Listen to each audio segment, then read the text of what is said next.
This podcast is a quest for well-being, a quest for a meaningful life through the exploration of fundamental truth. Enlightening ideas, insights on physical, mental, and spiritual health.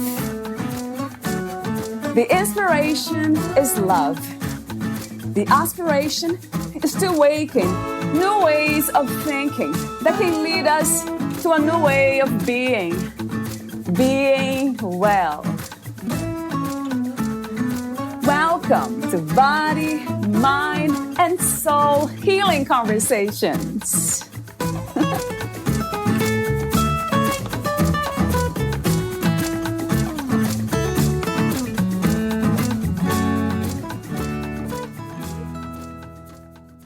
Success is the culmination of learning from many failures. Throughout history, there have been many stories displaying the undeniable power of the human mind to succeed in adversity. Is there a common element in each of these groundbreaking stories? The answer is yes. Enthusiasm is the core component that drives success. Want to learn and obtain enthusiasm for yourself? F.A.C.T.S. Beyer has created a 5-step process for you to adapt and maintain enthusiasm, called F.A.C.T.S. Understanding F, failures, that will accompany the journey to success and transform themselves into learning experiences, and hardships are simply pit stops on the road to success. Embracing A, authenticity. By simply being ourselves, we begin to establish a mindset of winning tranquility, one that can adapt to changing situations with both ease and rock-solid assurance. C. Comparisons to others must be avoided. Unfair and often unrealistic, they are enthusiasm-sucking leeches. T. Turning off noise further fills our enthusiasm's cup.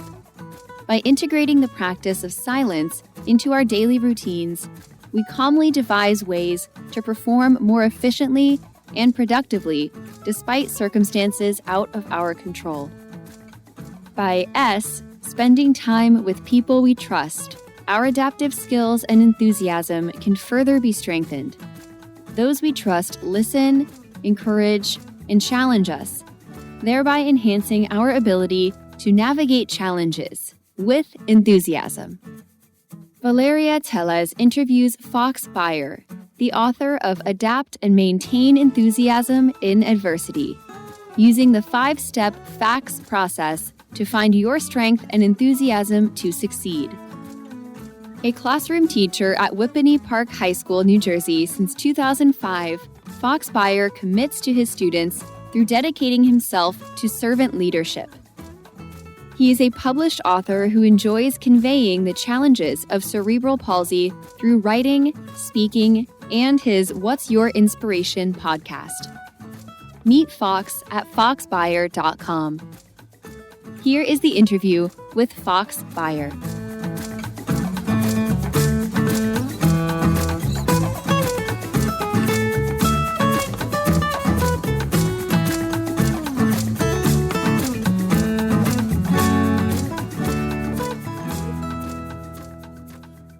In your own words, who is F.A.C.T.S. Beyer?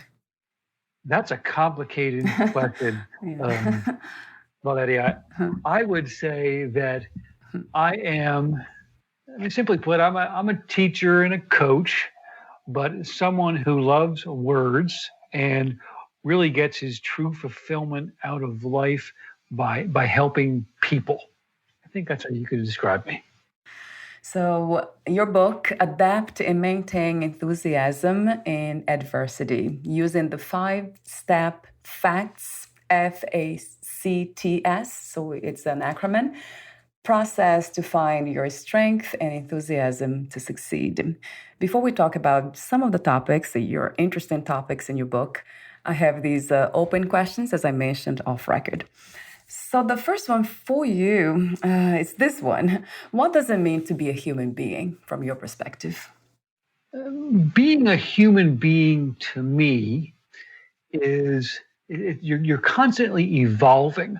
I read a book. I just finished a book a few weeks ago. It was called Range, and there were hundreds of stories in this book of people who tried different things throughout their life, and finally, toward the end of their lives or later in life, they found something which gave them the ability to have great impact on the world.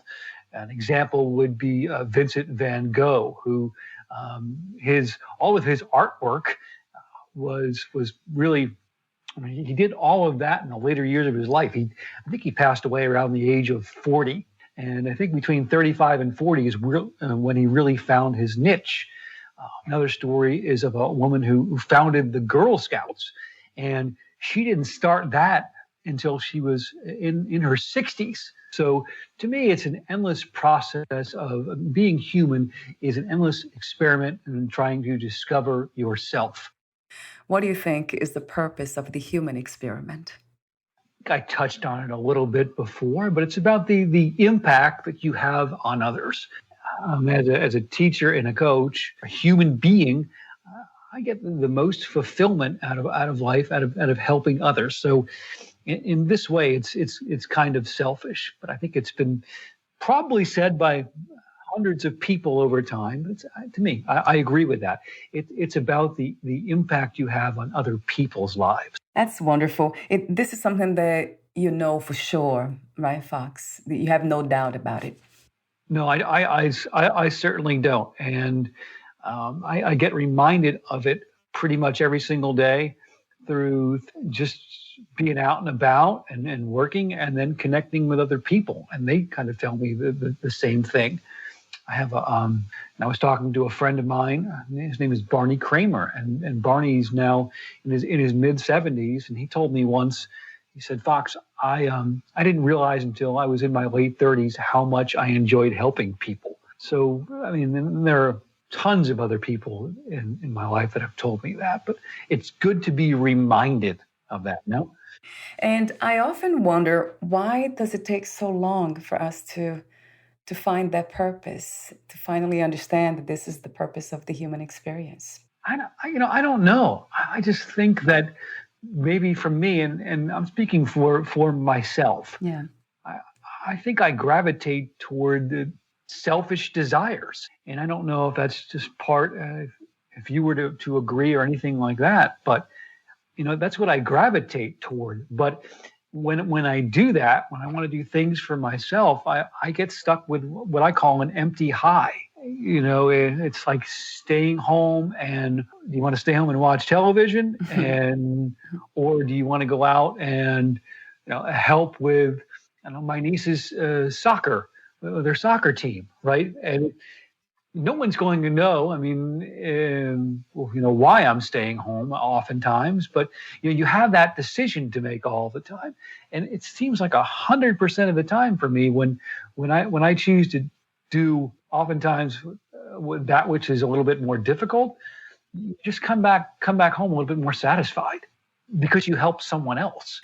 And that makes me think about the idea of connectivity, that everything is connected. So you might be tapping into that, knowing that we are all connected deeply. That's a great point. I was listening to a podcast this morning, and I don't know if you know her, but her name's Erica Ender, and she's a songwriter. Most popular song maybe that she's written on is the song Despacito with her and Luis Fonsi. And she talked about how everything is a chain, how everything in her life is connected. So I don't think there's any doubt about that. Any doubt. How do you define spirituality? What is to be spiritual to you? To me, as a believer, as a man of faith, to me, it's my relationship with Christ and knowing that He is around all of the time. He knows everything I do, and when I do it, how I do it, and all of that stuff. It's funny. I think of it this way, and a friend of mine who's a great man of faith as well explained it like this. He said, the only one that truly matters is the only one that's always watching. he's talking about him. So it's spirituality to me is my constant devotion to Christ is what that is to me, my faith. Is Jesus God to you? Are they one and the same? Yeah, it's hard to explain. I mean, as I'm doing studying, the Father, the Son, and the Holy Spirit. I mean, they're all one, but three separate entities. So if you're talking about any of those, I mean, you're talking about, for lack of a better term, the man. He's the man. So to answer your question, kind of yes and no. Yes and no. The paradox, right? It's the paradox. What, where, and who is God to you? He's another great question. He's everywhere, everything.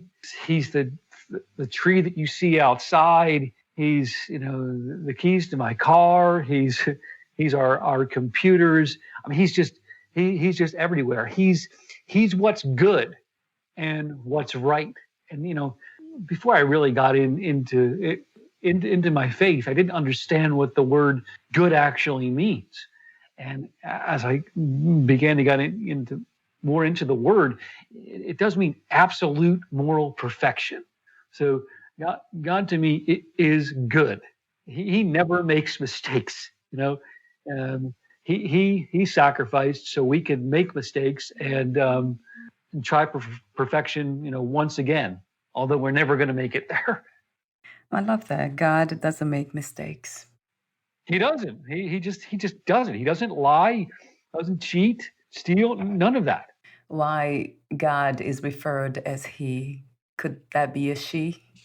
Absolutely, especially with the more aware as we get as a society. I think God covers the gamut, and male and female.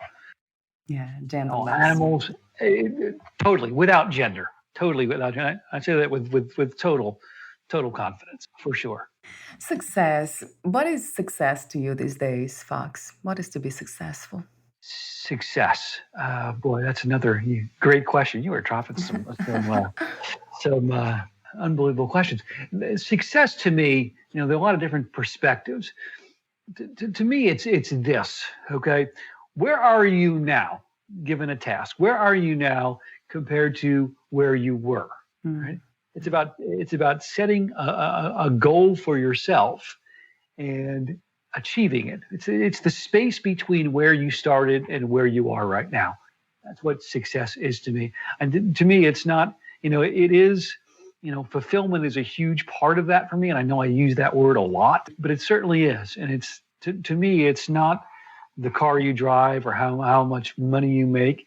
It does go back to the impact that you have on other people, and while doing that, the amount of humility that you show in the process, if that makes any sense. But I think that the success for me has changed throughout my life, especially as an adult, right?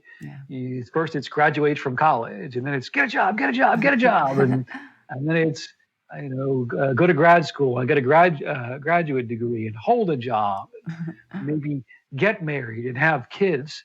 But it's changed for me. It's the impact. It's about the impact you have on others and where you've been as opposed to where you are right now. I love that. I love your wisdom. Thank you. Yeah, it's saying a lot without saying too much, I guess. I see wisdom. I hear wisdom. I love that word. So my question to you is, what lessons have you learned from 2020? And do you have a vision for a new, better world? Well, lessons that I've learned from 2020. I think the first lesson is you can do a lot without going too far. True. For sure, I think it's kept me grounded and really made me re-examine what is important and what's not. It's made me live my life a little bit more efficiently.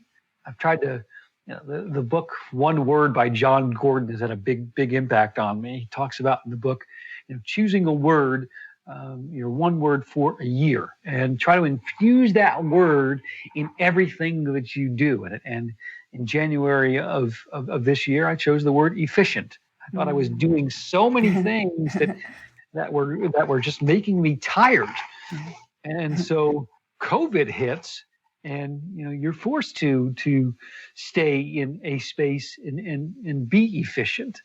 So I think it's taught me to realize what's important and what's not so important, and then to live more efficiently. As far as a vision for 2021, for the world itself, I think we need to continually get better at communicating with other human beings, and practice empathy. I've always said this: when people come to me with an issue that maybe I'm not privy to, right? I'm a Caucasian male. Maybe a man, a person of color comes to me and talks to me about their struggles. I think instead of saying, I can't understand what it's like to be in your shoes, I need to think about what it would be like. What do I think it would be like to be in their shoes? I think empathy is something that would make the world a better place if we always practice that. And I'm as guilty as anybody else. What is it like to live in someone else's shoes? Really try to think about it. I think the word of the year, maybe for 2021 for me, is empathy. Do you think? Do you connect empathy to love? Absolutely. How can you not? How can you not? Because I think that when your heart is full of love, when you're a loving person, you're absent of hate. Hate is just exhausting. It's exhausting. Why would people spend time on that? And I think as human beings, it's kind of even for me, when something happens that, and I don't want it to happen, instantly I react. But you think about how useless that is. And it's a perspective change. What it takes to recognize that hatred and impatience and all these negative reactions are not useful. Would you say suffering all the time, most of the time? Unfortunately, sometimes it takes a terrible event to make change. And we've had, unfortunately, several in 2020. Unfortunately, it takes that, personally and as a society. That's what I've found. For me, it's from a simple point of view. It's just when you eat terrible food, right? Yeah. And you're down for the count for a couple of days. It takes that event to make change on a very, very, very small level. And again, I'm far from perfect, and I've done things that have been embarrassing. In front of people and behind closed doors, but it takes things like that to make change. Do you think we can also learn from other people, reading books and accessing wisdom in so many forms? 100%. I would offer this piece of advice. Our word of this interview is definitely wisdom.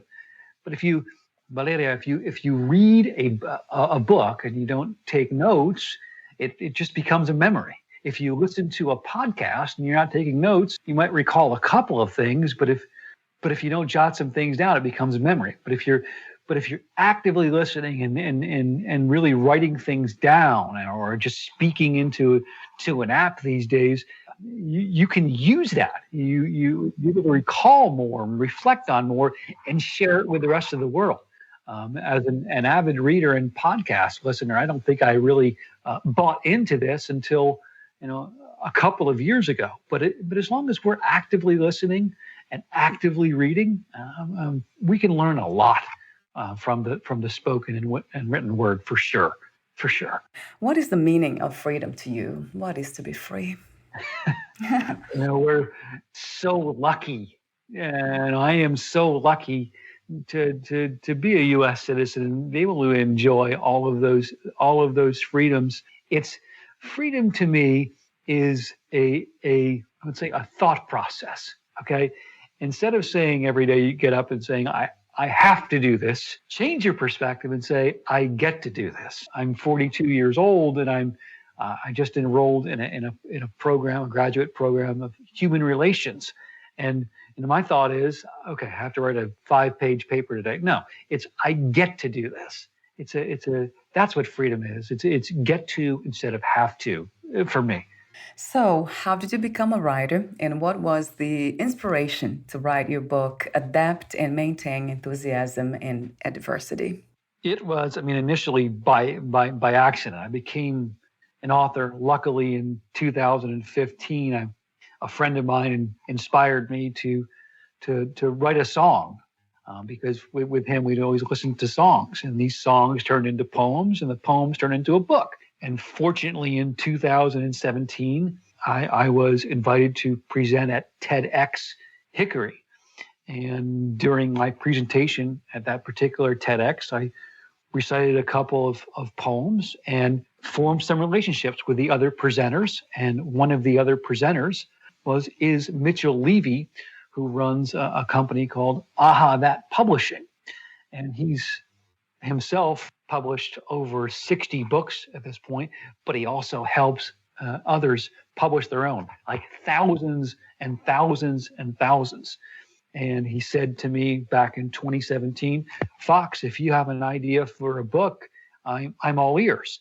And, fast forward to, February of this year, I have all of these notes already, and from books and from podcasts.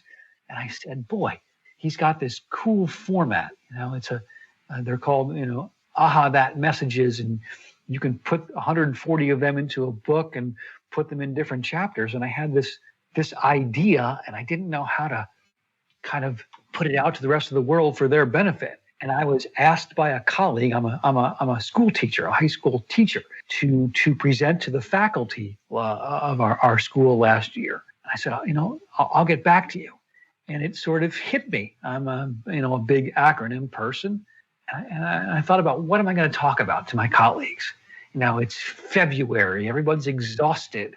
It's the middle of winter here in New Jersey. Everything is just bleak. For me, it went back to one of the first things I was told as a young teacher. My supervisor at the time, the man who hired me, said, Fox, your biggest tool as a teacher is your enthusiasm. I said, that's it. I need to find a simple, catchy way to, inspire, but a constructive way to urge my colleagues that, you want the tools to walk into the classroom every day and instruct, assess, and inspire to the best of your ability. And so I came up with this acronym, F.A.C.T.S. Number one, realize that when you fail, it doesn't make you a failure. Number two, embrace your authenticity. Don't act like someone you're not. That just sucks the enthusiasm out of you. Stop comparing yourself to other people. That's the C. Comparison, I always believe this, is the thief of joy. Be the best version of you. T. Stop talking, turn off the noise. Some great ideas are thought about and formed in silence. And then the S I came up with, find someone you trust, someone who talks you off the ledge or knows when to listen or tells you things about yourself or what you're doing that you don't want to hear, but all in an effort to make you grow. So, the Odyssey began about 5 years ago, and luckily, I've met some great people along the way, and I think I have an interactive journal that could help the rest of the world in some small way. Let me ask you a question about enthusiasm. What is enthusiasm? Like, how is it different from being confident or happy, simply happy? I think enthusiasm is it's a mirror. Like if I'm teaching, okay, or coaching, okay, my students to a certain point, my players to a certain point, my audience to a certain point is going to react to my emotions. If I walk in and I'm all Debbie Downer, that's how they're going to act. True. Okay. If I'm a coach and I'm constantly screaming and yelling, some of my players are going to react the same way. And that's not something that you want. I think it's the input that you give and your desire to get sort of the same kind of output, if that makes sense. Okay, it is joy, but it's your joy reflected in others. It's your happiness, but it's also needs to be reflected in others. So it's the impact that your emotions have on other people. You mentioned under the fact one, realize that when you fail, it doesn't make you a failure. So you say one of the quotes in there, conquer weakness to become great.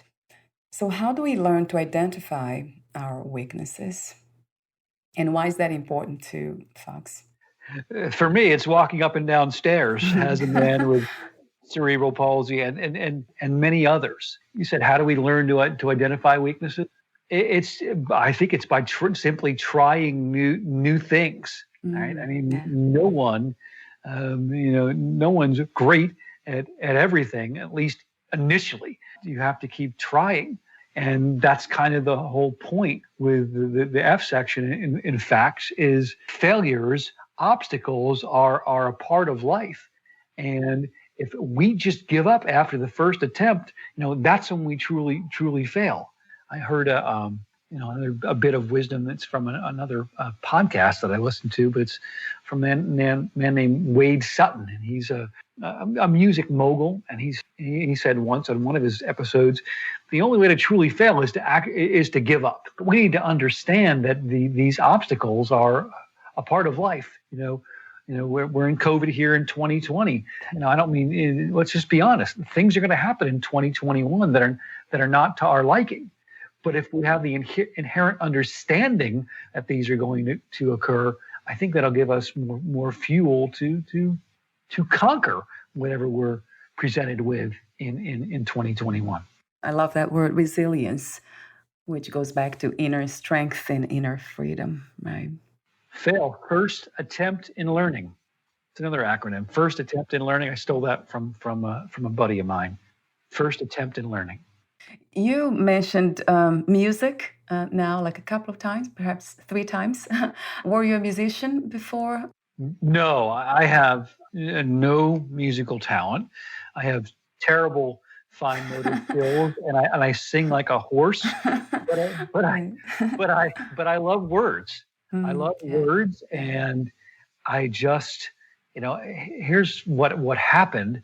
I have all of these poems, right? And I think I told you before that my original intention was I wanted them to be songs, but I didn't know how to write one. I had no idea.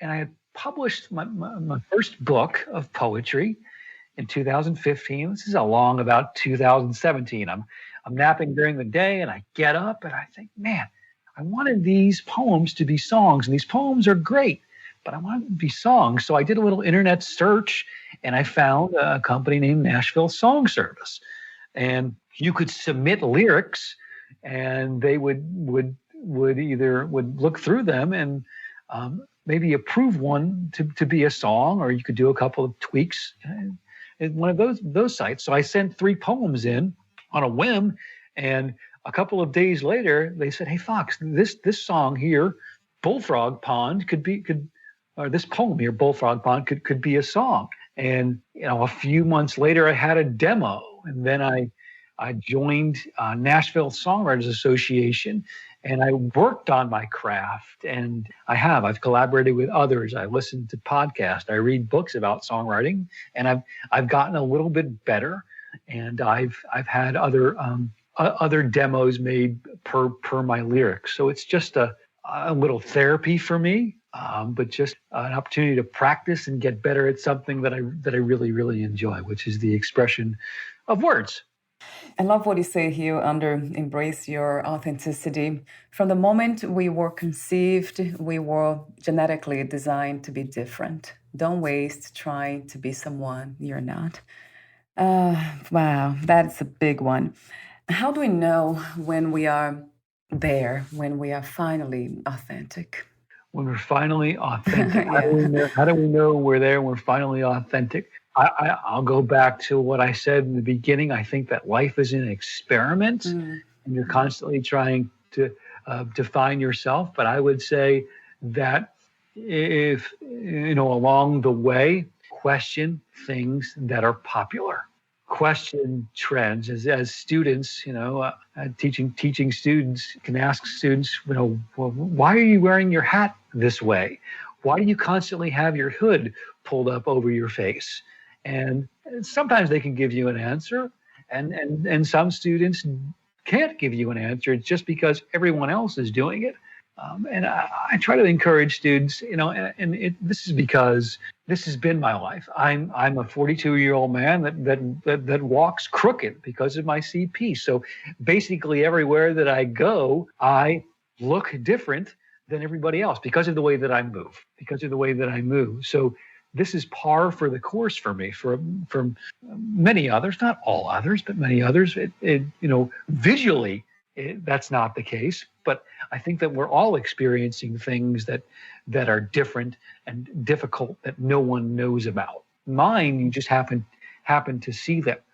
I don't know how we know when we're finally there, but I think that on the road there again, we need to constantly question trends and really why we're doing things. Constantly ask the question why is what I would say. You also say being selfish and loving yourself are two different things. What is the difference?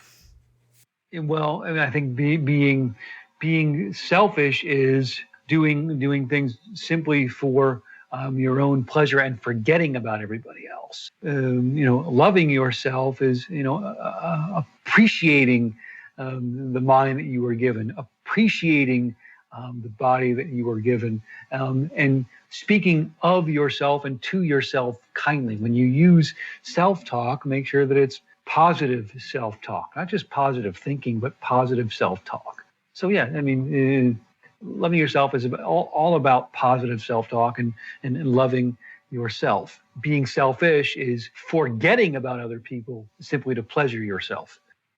I often ask the question about unconditional self-love. Do you think that this is a realistic goal, to love ourselves unconditionally? Absolutely. How can you say, well, if I don't do this today, I'm a loser and I'm a failure. Like if I eat this piece of chocolate cake, not that chocolate cake is bad. I'm not saying that. I Yeah, love sometimes good. I love me some sweets. Believe me. But I think it's just something that you're telling yourself by loving yourself unconditionally. You're not going to constantly put yourself down and bury yourself, because here's what happens, and what's happened to me when I've gotten into those modes. Bury myself. I'm not a very pleasant person to be around.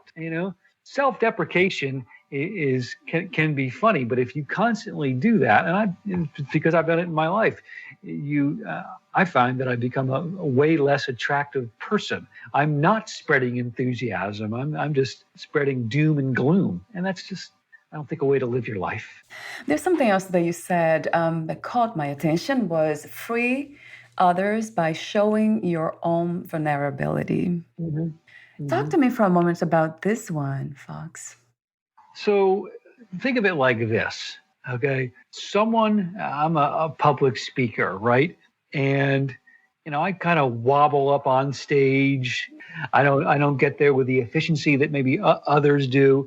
And there might be this little boy, girl in the audience that knows they have something powerful to say, but they're so afraid because they don't like the way that they look. So what I'm doing is I'm up there, just me being up there, in my, and I use this phrase with endearment, with love for myself. I walk up there and I'm all crooked. Maybe that in and of itself, just being there, will inspire somebody else who's previously insecure to pursue their dream of being a public speaker and not let current feelings about how they look, get in the way of that. That's what I'm saying with free others by simply being yourself. We're almost at the end, but the other one that I really like here is this one. So this is the T letter, turn off the noise, so to allow the white space. And then you say replace complaining with silence or meditation. So, talk to me for a moment about the practice of meditation and how important it is. When you think you can, when you realize that you can do that instead of complaining, it's that's a heck of a trade. You've won over and over and over again. Growing up, my parents would tell me and my siblings, complaining makes a bad situation worse. My parents have sacrificed their lives to raise myself and my siblings, and I'm so lucky to have them around, along with my coaches and my teachers and my mentors. And you realize time and time again what complaining does.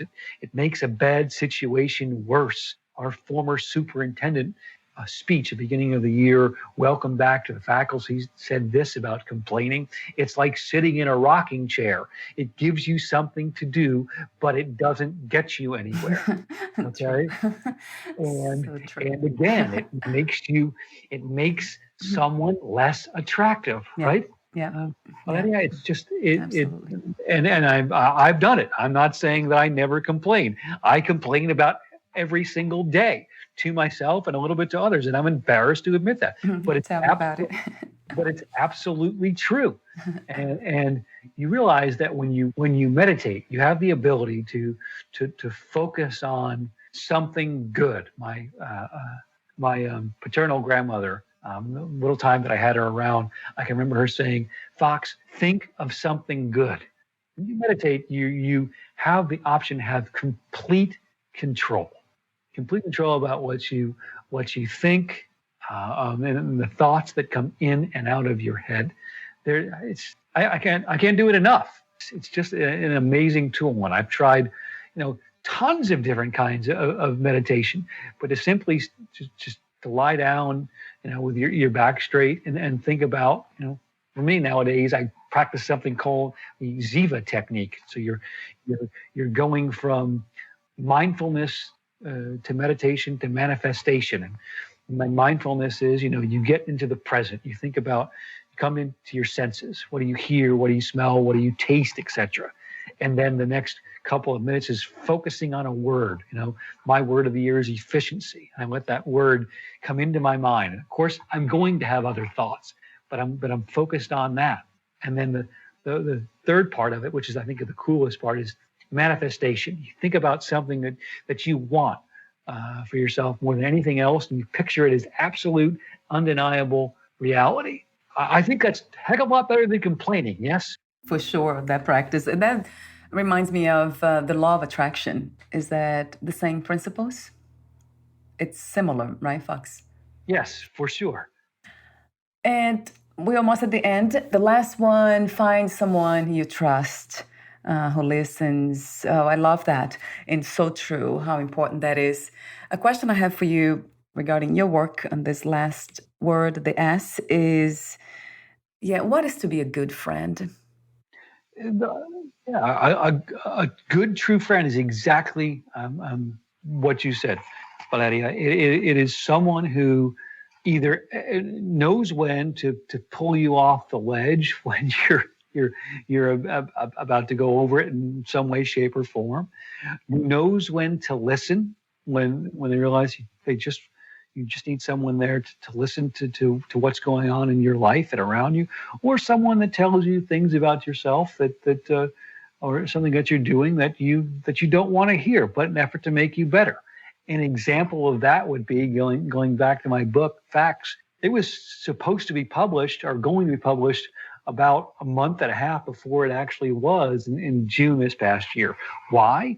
Because Mitchell, one of the other presenters at TEDx Hickory 2017, who runs that publishing company, got a copy of the book and said, "Fox, it's good, but I don't get it, and it can be better." And I didn't want to hear that, but it was for my own good, and I think we came out with a much better piece of, call it literature or learning or reflection for other people, than we would have had in or 2 months previous.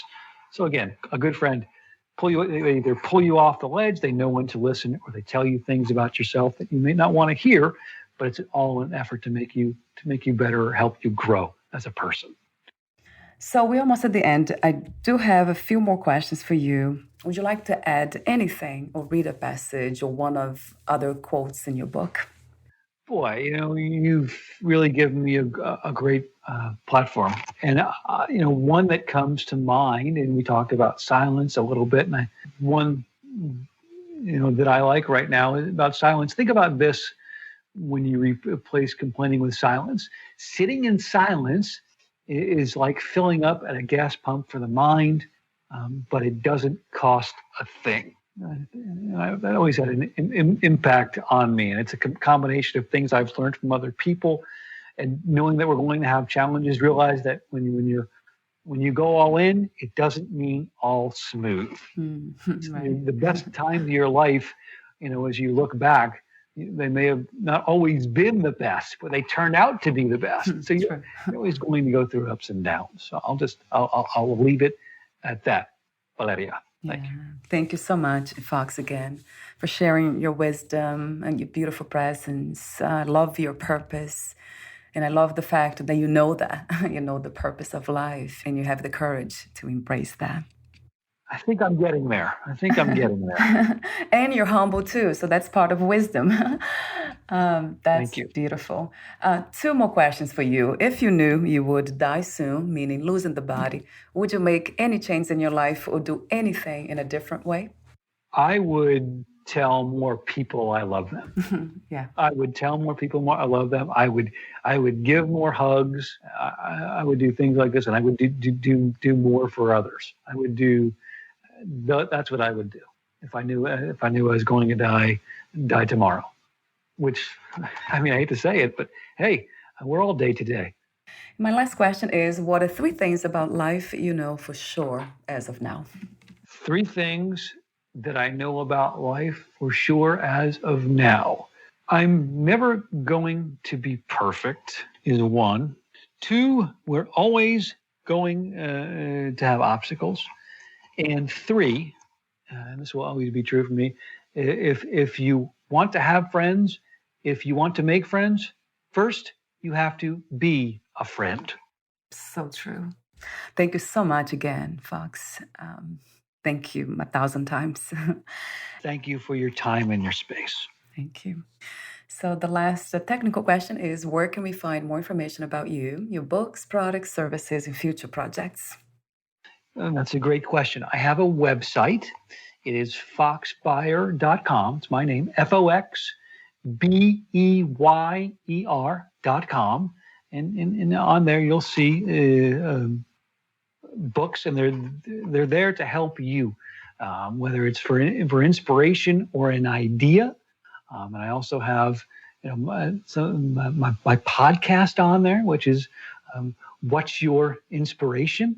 And I talk to my guests about the people and places that put them on the path that they are today, and as well as some of the songs that I have had demoed.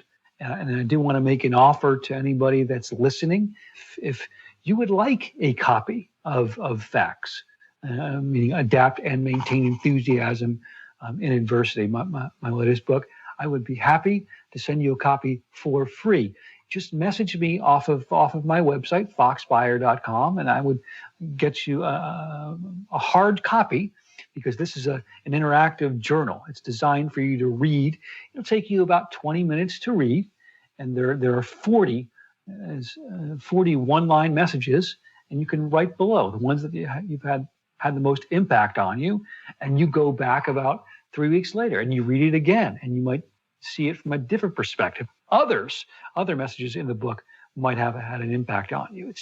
It's a reflective journal, and it's yours, a free copy if you would message me off of my website. And additionally, if you have an inspiring story to tell, I would love to have you on my podcast. And you would just do it the same way. Go to foxbeyer.com, FOXBEYER.com, introduce yourself, and we can get in touch. And I'd love to have you on the podcast. Wonderful. And I'll have that link also on your podcast profile. So it's also there. Thank you. Thank you so much again, Fox. We'll talk soon. Thank you so much. Thank you. Bye for now.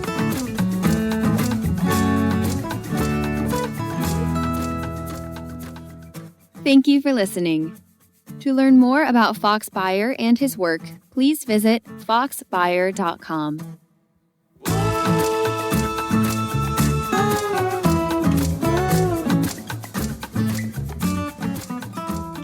To learn more about this podcast, please visit fitforjoy.org/podcast. Thank you again for listening, and bye for now.